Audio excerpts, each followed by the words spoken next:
Hey everybody, welcome back to the channel Review Anything and Everything. And today we're getting into another Beyblade unboxing. This is part of the UX line, which is supposed to be the unique line, I think it stands for correctly.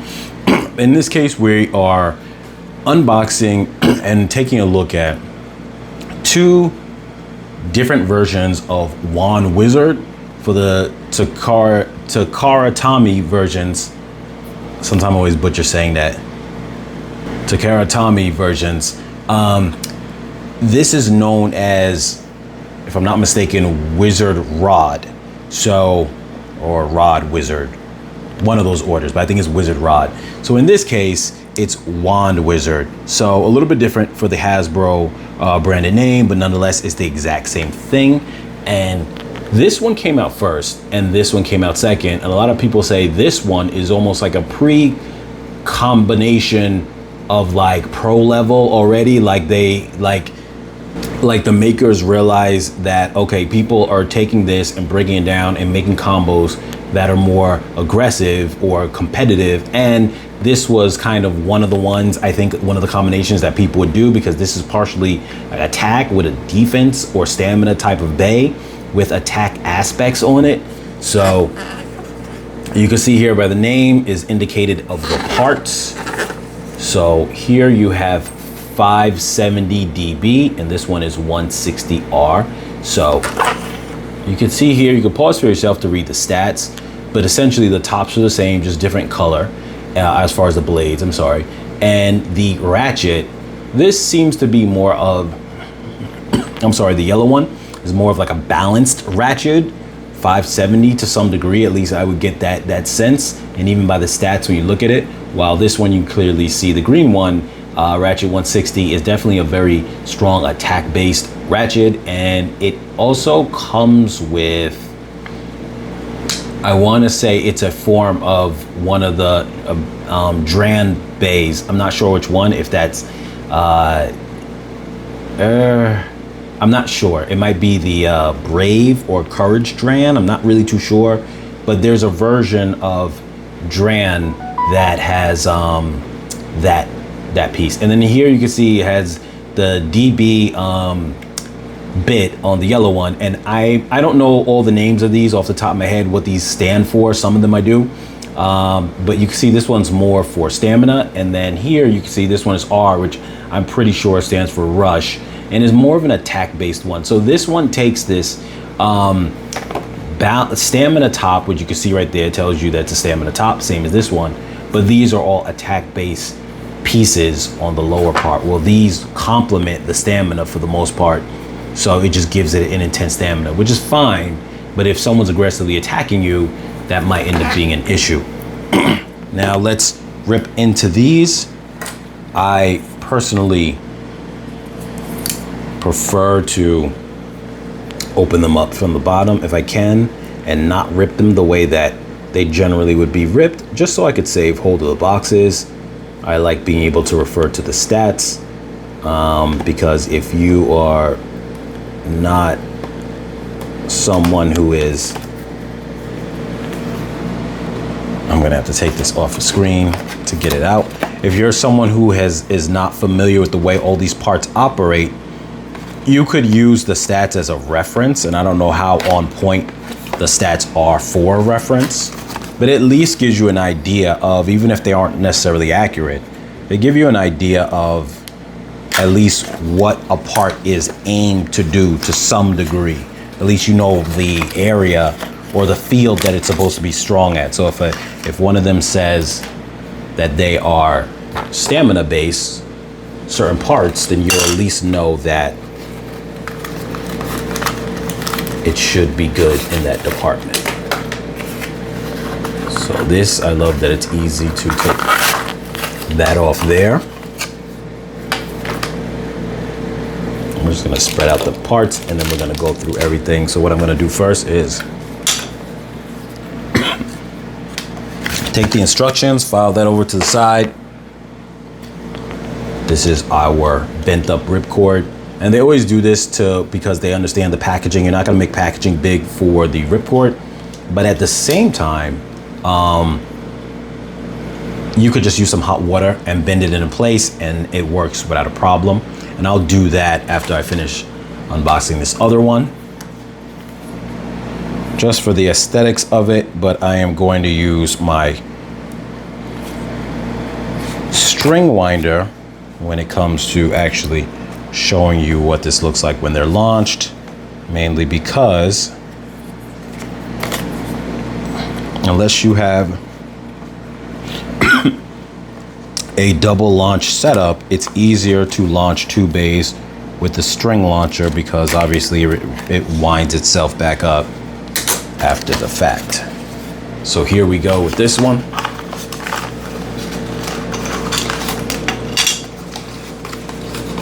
And what's interesting is these launchers, they're called the proto launchers, or if you want to call them starter launchers, you can. And I understand that they're not great, but what's interesting to me is I've seen they have less power than, from what I could see, the string launchers, and the string launchers have less power than the regular, the larger launchers, winder launchers. But they're actually not bad. They still get the job done. If you're just playing with family and friends and you're not playing on some kind of competitive level, they get the job done. You can never have too many of them. I feel that way, at least, mainly because, you know, at least they won't break. It's almost impossible for them to break, and I think that's a super plus. So taking all the extra, putting that, filing it to the side. Here we have for this, let me just angle this so we can see all this better.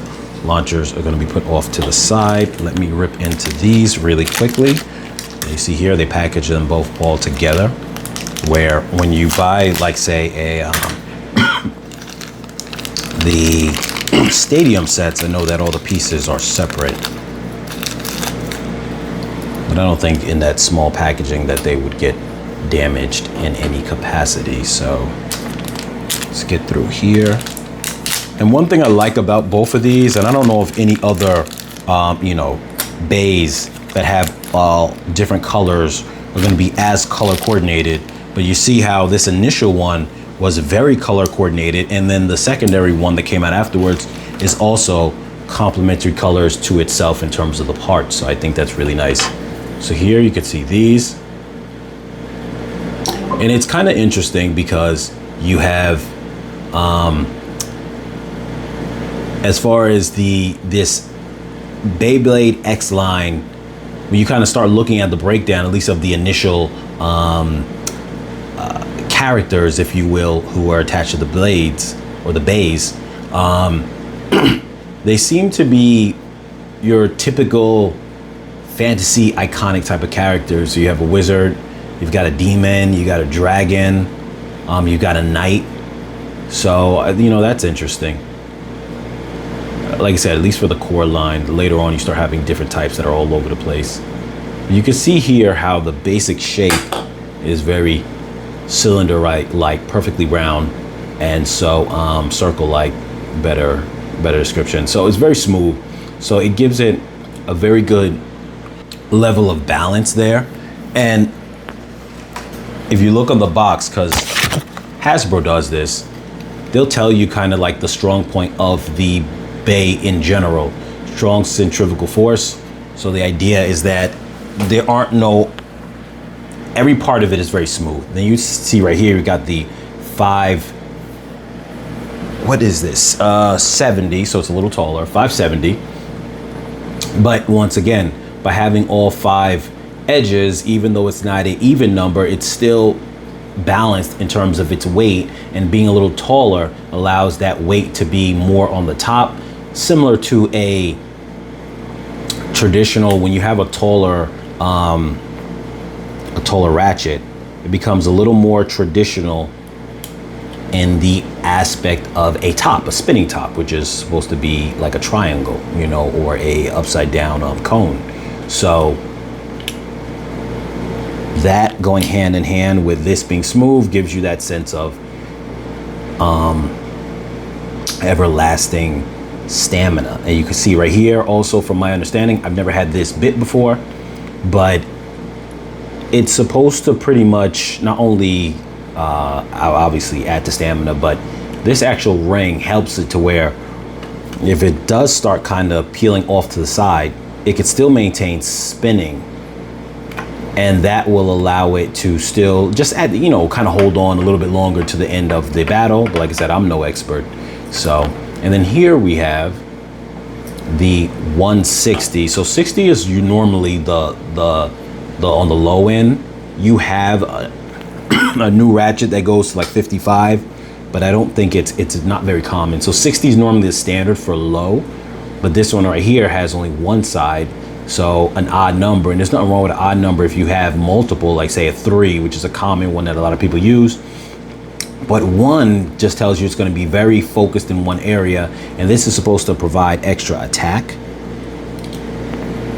but it's obviously not going to be very good stamina wise, but it's aiming for the attack. But this kind of balances out a little bit because this one having a very balanced level of weight caters to that. And then we have the R bit rush, which is very much an aggressive bit. It's like almost your standard for attack types. So with that, we're gonna just get into a little practice run and just see how they perform. Okay, we are back, and like I said, just for show, I straightened these out just to let you guys know that they're easy to be straightened out with a little bit of hot water. And once you get them really well, what's awesome is you can just, I don't know if it's gonna work on this, but sometime when they're straight enough and the launcher smooth, you can just drop it in and it would go all the way down. That's not happening with these, probably more so because of the launcher. But we are going to test out these bays. So, as I mentioned before, I'm going to use a string launcher because it's the only way that I can launch 2 back to back without there being an issue. I don't have one of those multi-launchers because I play with my sons. All right.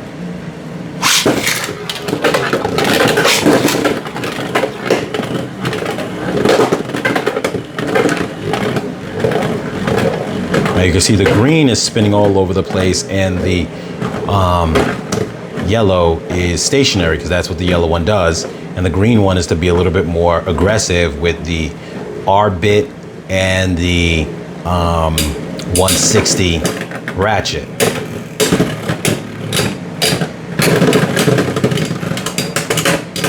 But in this situation, a lot of his stamina, the green one stamina, is wasted just going in circles.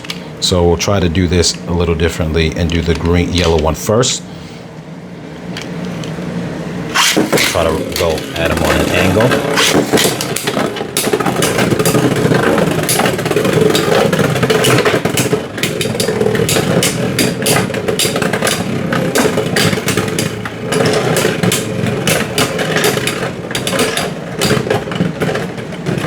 And then so you could see how the yellow one was on his side, still trying to maintain as best as it could because of that bit there.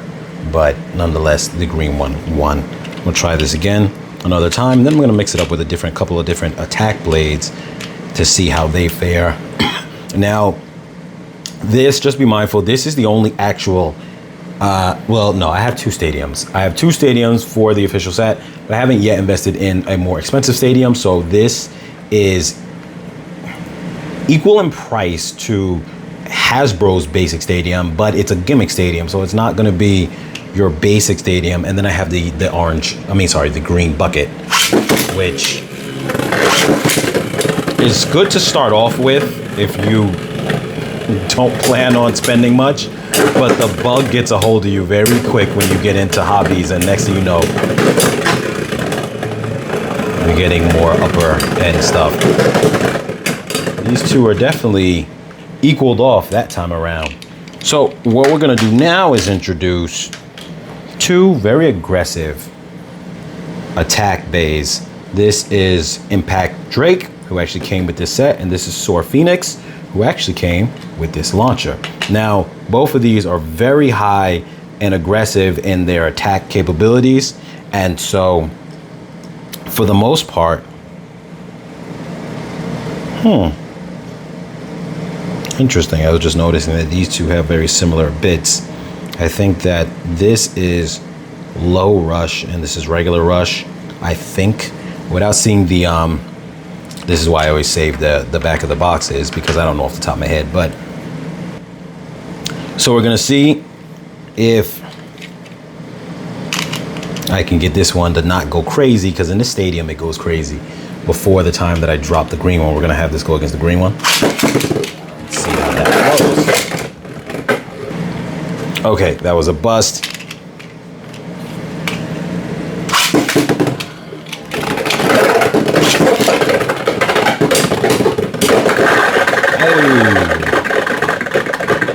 So the green wizard wand wizard smacked out of there. And the truth is that what's interesting is this.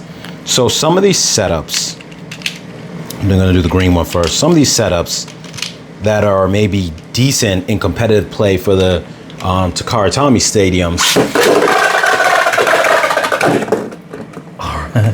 are really not so good for stadiums like the Hasbro stadiums, with them being smaller and having gimmicks.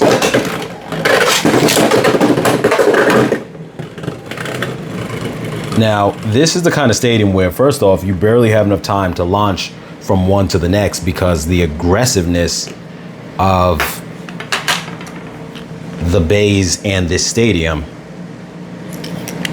and it's smaller, but also the gimmick of this stadium. I can honestly tell you that this stadium is really kind of comes down to just really, I'm gonna do the yellow first, yellow versus the Soar Phoenix. That was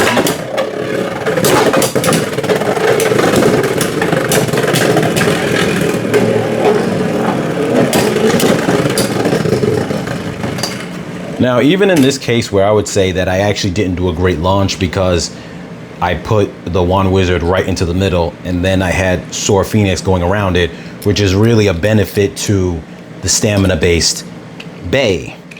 But the thing about it is, this stadium, which you obviously can see, is geared towards them getting a hold of the X bar and then shooting straight into the center for the drop down attack.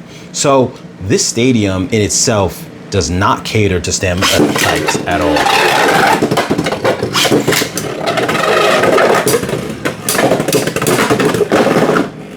Now, obviously, you guys saw how fast that a bay will go into action, where I couldn't even get the Wand Wizard on the board faster than Soar Phoenix already launched a drop down attack. So this is a very fast stadium when it comes to this. I currently, like I said, don't have a basic stadium, but I will bring in an old stadium that I have. Well, I can do the green bucket. Let's give that a try first. Okay, so this is the green stadium. Now, it is definitely, it's the closest I have to a regular stadium within the Beyblade X line right now. Some people knock it, but I don't, because I picked this up at Target for $10. You really can't beat it. And I wouldn't compare it to something that is $40 or more. So here we go, just to get an idea how they will start. The one problem with this one, though, like I said, I don't knock it for being $10, but one problem I will say with it is that it is very bouncy, and that is definitely a negative, especially on the surface I'm on, because if it was on a carpet, it would absorb a little better.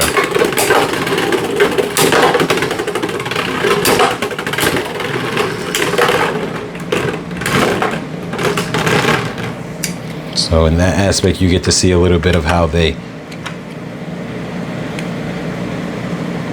play out in a normal setting. I am going to do, Soar Phoenix and the green Wand Wizard.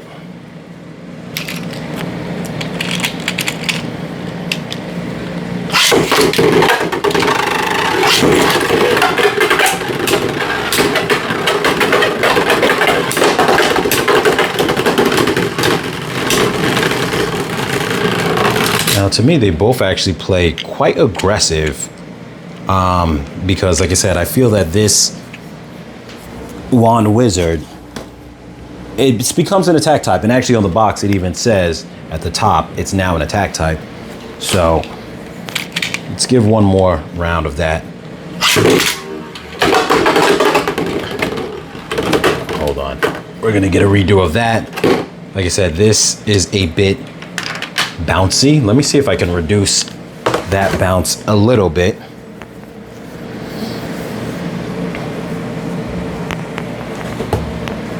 That's the one thing about this board. I mean, this stadium here is definitely a bit bouncy. So I'm going to use the impact rate.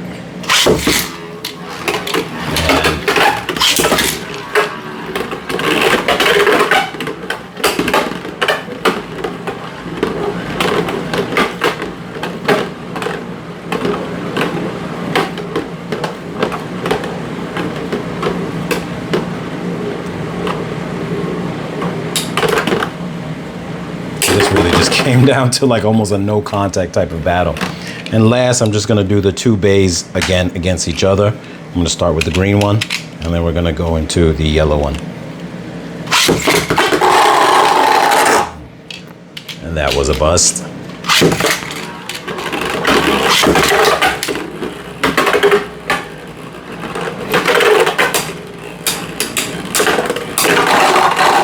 And there you go. So I hope this was helpful, but at least on a basic level, I know that this is not a pro setup. I'm not in a Takara Tomy stadium. I'm not in like a kind of, you know, specialized launching of this and that. I'm just really, like I said, I buy these now really to just play with my son. So if you're in that kind of beginning stage, just give you an idea of things. If you guys are on that pro level stage, you probably are already, you know, way advanced and all this other good stuff. So don't mind and just enjoy the video. But with that being said, you guys, links gonna be in the description down below for both of these bays on Amazon. They actually go for a decent price right now. So if you jump on them right now, the Hasbro versions are pretty much $10 each. So they're really not bad. And I would say jump on them before that these become, you know, no longer available, because if these end up being they're competitive now inside the more pro market. If they stay competitive later on and you start, the availability of them drops off, these things are going to rise in price dramatically. So get them now, just for the sake that they're only $10 each. You aren't going to really get any cheaper than that. As always, you guys, like, share, comment, subscribe, and I'll catch you guys in the next video.